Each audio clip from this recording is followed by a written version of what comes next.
having a little chat, that diversity is indeed a very exploited topic, and not too many organizations or too many people out there actually can define diversity. Unfortunately, fortunately, diversity is associated only with gender diversity, but diversity as a subject has a lot of sub-sections under it. So in this panel, what we are trying to achieve, we are going to speak about various other facets of diversity and the need to have a diverse workforce, because the ability of the HR guys also to influence and make a change happen. So which I think is a very important skill set in terms of wanting to make all these changes that we are talking about. The third element of it is, there are companies that are progressive and they continue to be progressive. It's a mindset. It's a question of coming with either prejudices or with an openness.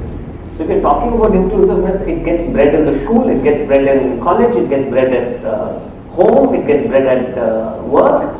So how do you breed, as you are asking, how do you breed that set of openness and lack of prejudice, a mindset that is encouraging of inclusiveness?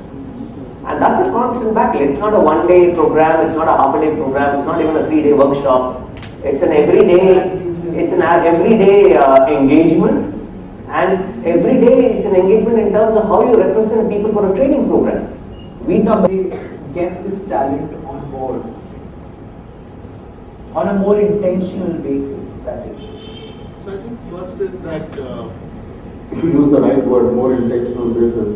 So if you have that clarified in the organization, in your mind, I think today, like Bala says, solutions are available, and I think there are people. Actually, it is surprising that the organizations which are right now dedicated to provide employment opportunities for some of the impoverished society members, or we work, for example, we are working with a set of people who actually are scavengers, people who pick up the garbage dumps, and they're trying to provide a platform for them so that they can sell what the dump is offering them in the form of a plastic, solid, etc. Funny thing is that as we have been working with them, we have also found out that their children also have ambitions and dreams which are very similar, to some of the dreams and the ambitions which our children have in terms of what they want to do, etc. So I think there are available institutions which are very which provide you with the platform today, and I think we are lucky that we are living in a world which has been dominated by. All this, you were talking about diversity, etc. It should be need-based. Basic thing that was mentioned earlier was that you cannot lay down, or it is not great, or if you tell a company, okay, you will have 50% women, they will not have 50% women. It will be a demand and supply issue. And how I see it, and everybody is aware of the talent skill force report of BCG about what's going to happen in the next 5, 10, 15 years. You will not have talent. It's written on the wall. Another 5 years, most of the European countries will be negative as far as talent is concerned. Another 10 years, India, Indonesia, and probably Turkey, all other countries will be talent deficient. Implying that we will have people moving out, and that is why probably companies like TCS or others have mandated, foreseen the future and mandated that we will move towards 50% women, because in the society we have 50% women. They may not be equally talented, as in they may not be equally educated, but we will move towards that. That's a need, that's a crying need which companies, if they can't see it now, they will see it in another 5 years. You will have to have women because there will be no men available equally. That's a fact. You will have to have, it won't matter whether the person is LGBT or differently able, you'll have to recreate it. SGGSC created a creche for feeding returning mothers, because it's going to become a necessity. You can't run away with it, you can't shy away with it, otherwise you will not have people to work for you. It's a simple fact. We keep talking about diversity, bringing women back. But when I look at the Western world where women have been empowered and they're working, and the choice to have babies is your personal right, right? Today the world is old. In that part of the world, it is old. And so there is a challenge between these two. The requirement in a society to have talent and the right of a woman not to have a baby. Right? So this particular aspect, I think the corporate will have to start looking at.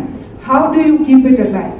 Of course, I hear of these banks, egg banks and sperm banks and all. But it worries me to think, will we have a generation who would be talking about the Alzheimer of their mother when they're going into the classroom in school, or they'll become orphaned when they reach their college? Because if you're going to have babies that late, after all, there is a natural process of your living. Art is not about postponing anything. It's not about having any additional expectations of the people.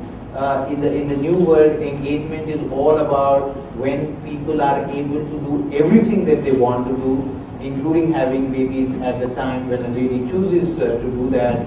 And then organizations find a way to work around the person's priorities and drive the productivity out of it. So I completely agree, and I'm very happy that you are finding this. Cross-functional, cross-cultural, the list is absolutely endless.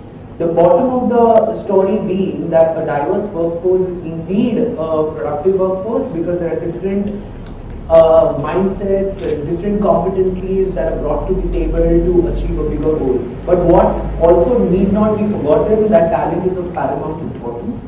What is important is, even if you have a diverse workforce, is it a productive workforce? So we need to understand that even if we identify the limited talent pool, we need to also ensure that they bring value to the table as well, and an ecosystem is created by organizations that can provide the necessary assistance to the different people that exist in our society. So thank you everyone for your time and valuable inputs. Thank you so much.